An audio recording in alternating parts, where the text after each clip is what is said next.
오늘은 누군가의 삶과 비교하지 마세요라는 주제로 이야기를 나누려 합니다. 이야기를 시작하기 전에 구독과 좋아요, 알림 설정은 무료입니다. 또한 여러분의 다양한 사연을 댓글로 달아주시면 감사하겠습니다. 당신의 삶의 작은 쉼표 하나를 선물하고 그 쉼표 안에서 오래된 마음의 소리를 함께 들어보는 시간입니다. 삶이란 무엇일까요? 우리는 태어난 그 순간부터 끊임없이 다른 이들과 어울리며 살아갑니다. 가족, 친구, 직장 동료, 이웃. 관계는 곧 삶이며 관계를 통해 우리는 나를 바라보고 또 나를 규정하게 됩니다. 그런데 문제는 그 바라봄의 방향이 자주 바깥을 향하고 있다는 것입니다. 그 사람이 잘 풀리고 있으면 나는 왜 이럴까 하는 생각이 들고, 그 사람이 앞서 나가고 있으면 나는 너무 늦은 게 아닐까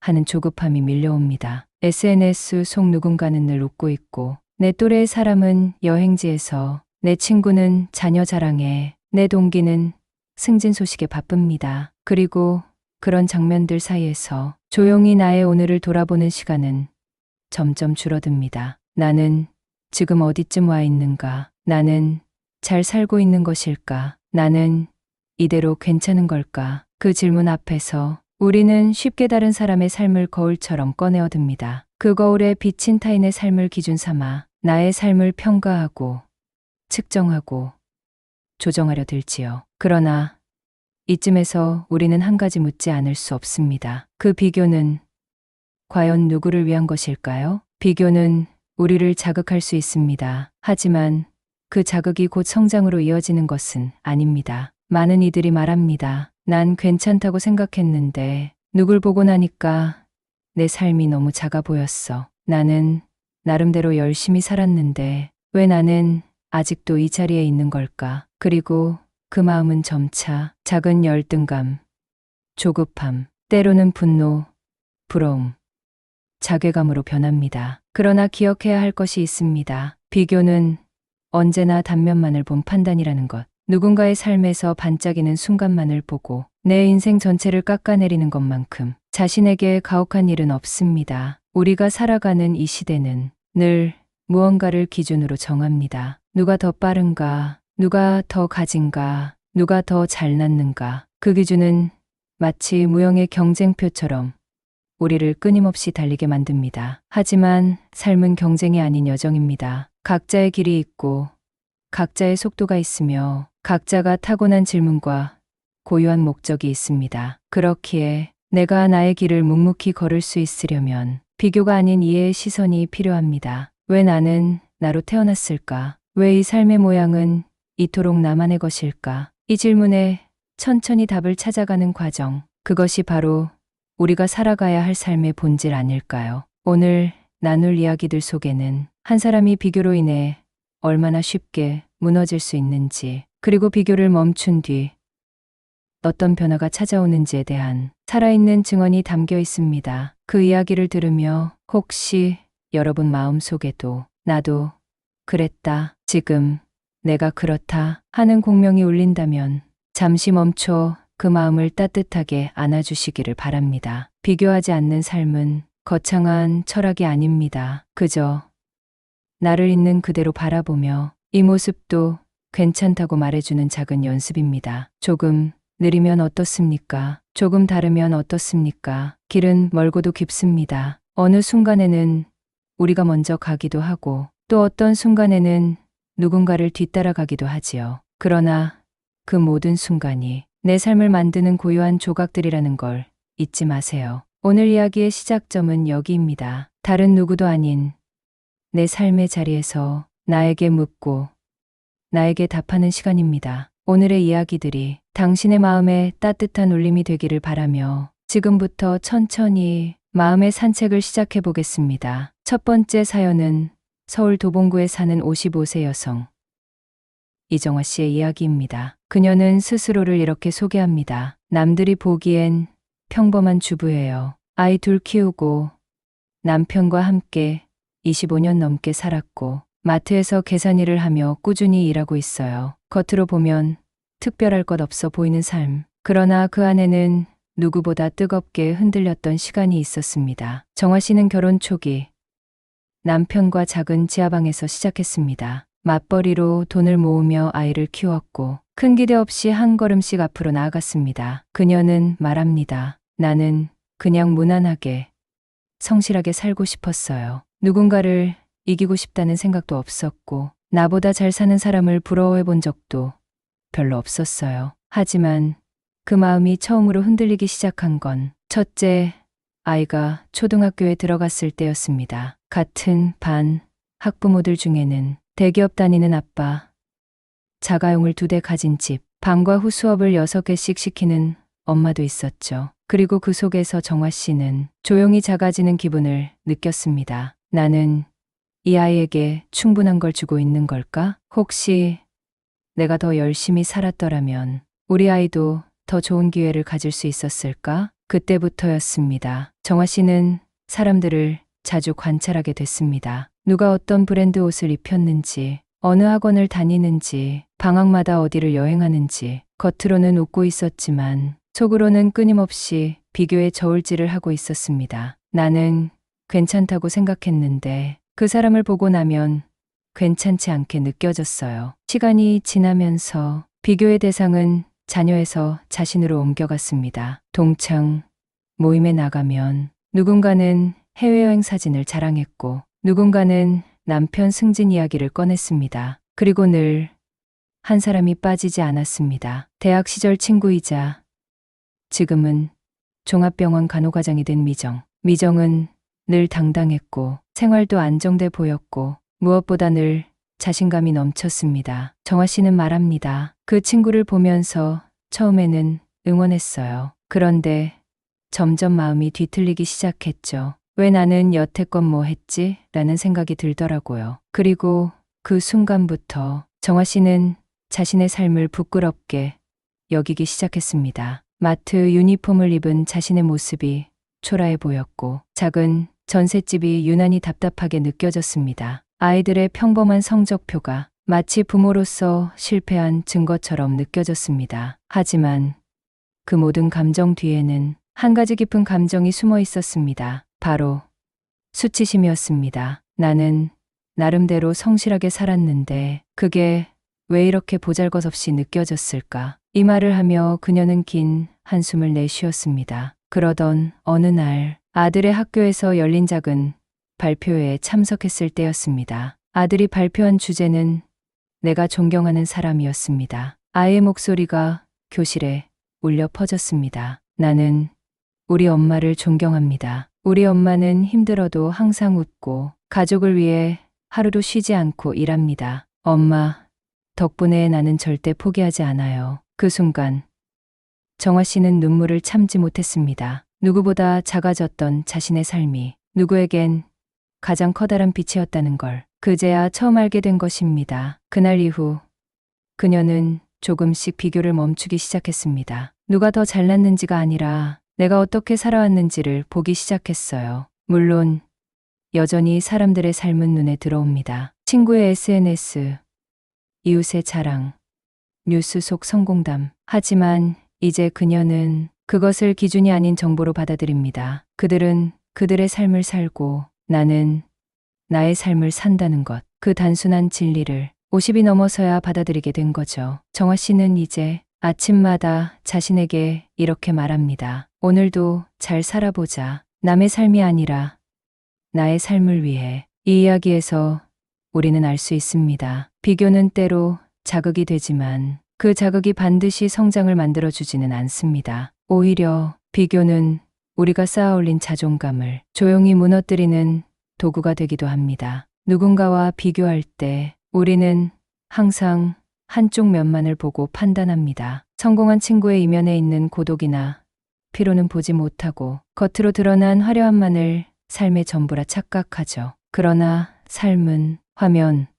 너머에 보이지 않는 수많은 날들의 합입니다. 누구도 그 전부를 들여다볼 수는 없습니다. 그래서 우리는 결국 자기 삶의 기준을 스스로 세워야 합니다. 남의 잣대가 아니라 스스로의 가치로 나를 측정할 수 있어야 합니다. 그렇게 비교를 멈출 때 비로소 우리는 내 삶을 온전히 살아낼 수 있는 자유를 얻게 됩니다. 그리고 그 자유는 내 삶을 자랑스럽게 여길 수 있는 용기를 선물합니다. 정화 씨처럼 말입니다. 두 번째 사연은 경북 포항에 사는 올해 58살 남도윤 씨의 사연입니다. 도윤 씨는 젊은 시절 기술직 공무원으로 사회생활을 시작했습니다. 성실한 사람이었고 책임감도 강했습니다. 특출나지는 않았지만 맡은 일을 묵묵히 해내는 그를 동료들은 믿을 수 있는 사람이라 불렀습니다. 하지만 그의 마음속 깊은 곳에는 늘 가시처럼 박힌 생각이 하나 있었습니다. 나는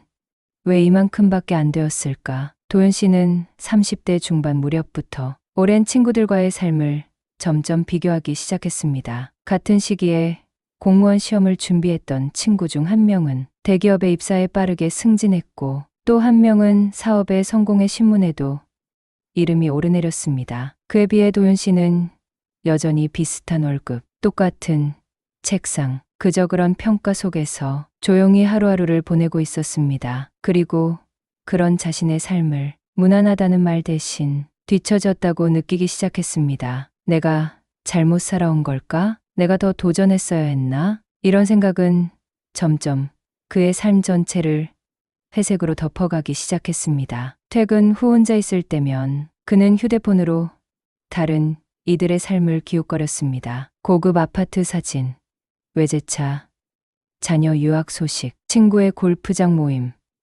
회식 자리. 그는 속으로 말했습니다. 저 사람은 나보다 공부 못했는데, 저 친구는 예전엔 별거 아니었는데, 하지만 동시에 그는 자신의 속 좁음에 스스로 실망하곤 했습니다. 왜 이렇게 비교만 하면서 사는 걸까? 내 삶은 나름대로 괜찮은데 자꾸 남을 보면서 흐려지는 것 같아. 그러던 어느 날 아버지의 장례를 치르고 집에 돌아오던 밤이었습니다. 도윤 씨는 어릴 적 자주 갔던 냇가 근처를 차를 세우고 조용히 걸었습니다. 그곳은 그의 아버지가 생전에 자주 말하던 장소였습니다. 사람 사는 거 다 비슷해 보이지만 결국엔 각자 제 속도대로 가는 거야. 누가 빠르다, 늦다 하는 게 무슨 의미가 있겠니? 그 말이 그날 밤엔 유독 마음 깊이 스며들었습니다. 도윤 씨는 처음으로 비교가 주는 허무함의 정체를 정확히 느꼈다고 했습니다. 누군가를 보며 조바심을 냈던 시간,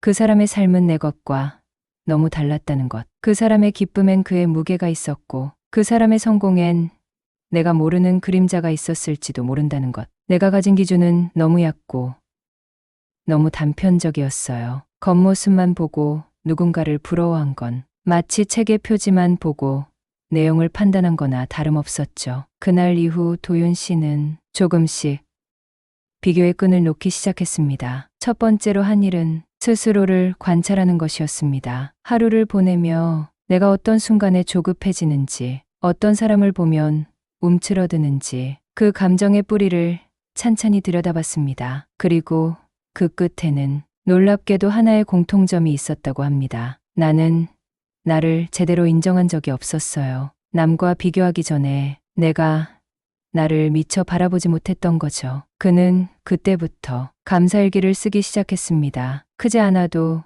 괜찮다고 생각했습니다. 오늘 아내가 끓여준 된장국이 따뜻했다. 지하철 자리에서 어떤 젊은이가 웃으며 인사했다. 작은 공원 벤치에 앉아 바람을 느꼈다. 오늘도 큰 문제 없이 하루를 무사히 보냈다. 도윤 씨는 말합니다. 이런 것들을 적고 나니 내가 사는 삶도 꽤 괜찮다는 생각이 들더군요. 내 삶은 작지 않았어요. 그저 내가 보지 못했던 것뿐이었죠. 비교를 멈춘다는 건 세상을 등지는 것이 아닙니다. 그건 세상과 더 건강하게 연결되기 위한 전제입니다. 다른 사람은 다른 사람대로, 나도 나대로 고유한 속도와 무늬로 살아가고 있다는 걸 받아들이는 일. 그걸 받아들이기까지 도윤 씨는 50년이 넘는 시간이 걸렸다고 말합니다. 하지만 늦지 않았다고도 말합니다. 지금은 남의 삶이 궁금하긴 해도 내 삶을 무시하지 않아요. 나는 내가 쌓은 하루하루가 너무 소중하다는 걸 이제야 알았거든요. 혹시 지금 마음속에 누군가와의 비교로 생긴 상처가 있다면 그 감정을 억지로 없애려 하지 마세요. 그저 조용히 이렇게 물어보세요. 나는 나의 삶을 충분히 인정해주고 있는가? 나는 지금 내 걸음의 속도를 존중하고 있는가? 비교는 나를 성장시키기보다 나를 잊게 만듭니다. 그리고 삶에서 가장 안타까운 일은 다른 누구도 아닌 자기 자신에게서 멀어지는 일입니다. 이제는 타인의 속도가 아닌 나의 걸음을 따라가 보세요. 당신이 지나온 길은 당신만의 것, 누구의 길도 될 수 없습니다. 그리고 그 길 위에 쌓인 순간들은 그 자체로 의미 있고 그대로 충분히 아름답습니다. 도윤 씨가 깨달았듯이 당신도 곧 알게 될 것입니다. 남과 비교하지 않아도 나의 삶은 스스로 충분한 가치를 지닌다는 것. 지금 이 순간 당신이 살아가는 모든 걸음이 고요하게 빛나기를 바랍니다. 우리는 두 사람의 삶을 함께 따라 걸었습니다. 도봉구의 정화 씨는 비교의 그림자 속에서 스스로를 잃어가다가 자신의 진짜 가치를 자녀의 눈을 통해 다시 발견했지요. 포항의 도윤 씨는 세월의 끝자락에서 비교의 허상 위에 세워졌던 자책과 아쉬움을 조용히 내려놓는 법을 배워갔습니다. 이 두 사람의 이야기는 특별하거나 드라마틱하진 않습니다. 그러나 오히려 그렇기에 더 깊이 공감할 수 있는 바로 우리의 이야기입니다. 삶이란 원래 비교 없이 존재할 수 없는 구조 속에 있습니다. 어릴 적엔 친구보다 키가 작다는 이유로 마음이 작아졌고 학창 시절엔 성적과 대학으로, 성인이 되면 직업과 연봉으로, 그 다음은 자녀의 성취와 집의 크기, 건강 상태, 은퇴 계획까지 우리는 늘 누군가와 나를 나란히 놓고 누가 더 나은가, 누가 더 뒤처졌는가를 고민하며 살아갑니다. 하지만 그 과정에서 우리는 너무나 쉽게 가장 소중한 기준 하나를 놓칩니다.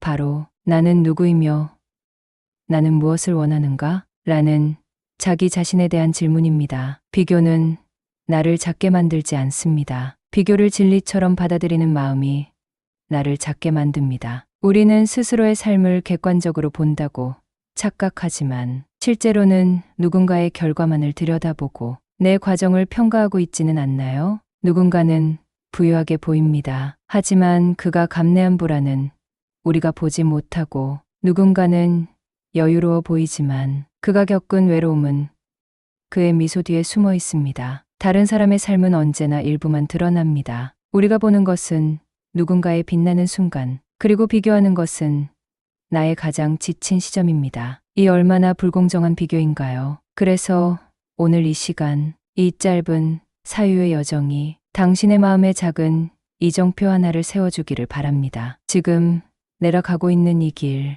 어쩌면 충분히 잘 가고 있다고, 빠르지도 느리지도 않고 누구의 길도 아닌 내 길 위에서 나답게 걷고 있다고, 그리고 그 길 위에는 숱한 선택과 책임, 애씀과 사랑이 켜켜이 쌓여 있다는 것을 누구보다 내가 먼저 알아주어야 한다고 말입니다. 어떤 날은 그런 길이 심심하고 고단하게 느껴질지도 모릅니다. 하지만 그것은 삶이 깊어지고 있다는 증거입니다. 속도를 줄이는 법을 배우고 지름길이 아닌 굽은 길에서 더 넓은 시야를 얻는 중이기 때문입니다. 다른 사람의 삶이 당신보다 화려해 보일 수 있습니다. 하지만 그 삶이 당신에게 주어졌다면 지금의 당신은 아니었을 것입니다. 삶의 진짜 아름다움은 남보다 앞서거나 더 가진 데에 있지 않습니다.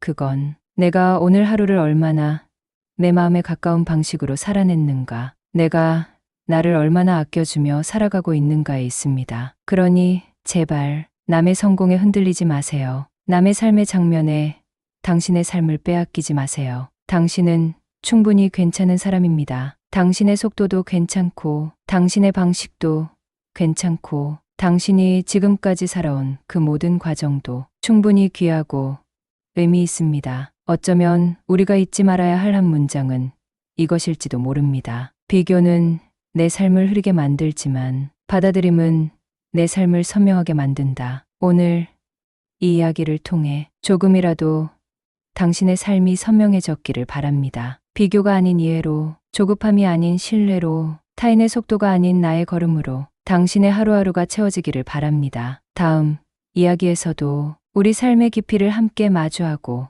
마음속 질문에 함께 머물 수 있기를 바라며, 이제 저는 이 조용한 목소리를 닫으려 합니다. 다음 시간에도 마음 깊은 곳에서 건져 올린 삶의 지혜로 다시 찾아뵙겠습니다. 이 영상이 조금이나마 도움이 되셨다면 주변의 소중한 분들에게도 이 슬기로운 지혜를 나누어 주세요. 여러분의 내일이 오늘보다 더 나은 슬기로운 세상으로 가득하길 기원합니다. 감사합니다.